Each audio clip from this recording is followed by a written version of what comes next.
అన్న రేపు morning events ఉన్నాయి.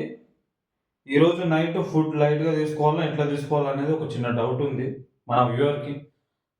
రేపు పొద్దుగాల మీకు ఒకవేళ గనుక ఈవెంట్స్ ఉంటే మాత్రం గుర్తుపెట్టుకోండి. ఎప్పటికైనా ఇది సేవ్ చేసి పెట్టుకొని ఫస్ట్ ఆఫ్ ఆల్ లైక్ కొట్టండి. ఒకవేళ రేపు మార్నింగ్ గనుక మీకు ఈవెంట్స్ ఉంటే మాత్రం ఈరోజు నైట్ మీరు చేయాల్సిన పనేందంటే ఒక 4, 5 చపాతీలు మీరు కడుపు నిండా తినండి. చికెన్ మాత్రం తినకండి. ఒకవేళ మోషన్స్ పెట్టే ప్రమాదంలో ఉంటారు.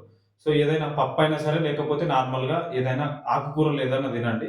దాంతో పాటు గింతంత రైస్ ఏసుకోండి. ఎంతకైనా మంచిది. ఇంత రైస్ ఏసుకొని, కొద్దిగా పెరుగు కలుపుకొని తినేసేయండి. ప్రశాంతంగా పడుకోండి. ఈవెంట్స్‌కి మంచిగా లేసి, లైట్‌గా వాటర్ తీసుకొని, దాని తర్వాత ఏదైనా ఎలక్ట్రాల్ వాటర్ కూడా మెయింటైన్ చేయండి. చాలా బావుంటది. రికవరీ బావుంటది. సో, నైట్ తీసుకోవాల్సిన ఫుడ్ ఇది. కొన్ని చపాతీలు తినండి. కడుపు నిండా చపాతీలు తినండి. ఇంతంత రైస్ తినండి. మస్తయితది. సూపరుంటది. ఏం భయపడాల్సిన అవసరం లేదు. దీనికోసం సెపరేట్‌గా ఏదో చేయాల్సిన అవసరం లేదు. టెన్షన్ పడాల్సిన అవసరం లేదు. ఇంతే తమ్ముడు. ఆల్ ద బెస్ట్ నీకు. నువ్వు మంచిగా క్వాలిఫై అయ్యాలని మనస్ఫూర్తిగా కోరుకుంటున్నా. Thank you very much.